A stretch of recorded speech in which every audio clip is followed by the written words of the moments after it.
of NOAA weather radio's warning alarm systems.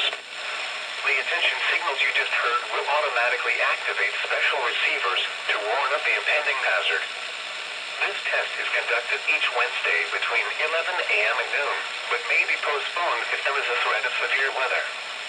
In that case, the test will be held on the first available good weather day. Reception of this broadcast and the warning alarm feature will normally vary with distance from the transmitter. This may occur even if you are using a good quality receiver in good working order. We now return to normal broadcasting. Thank you.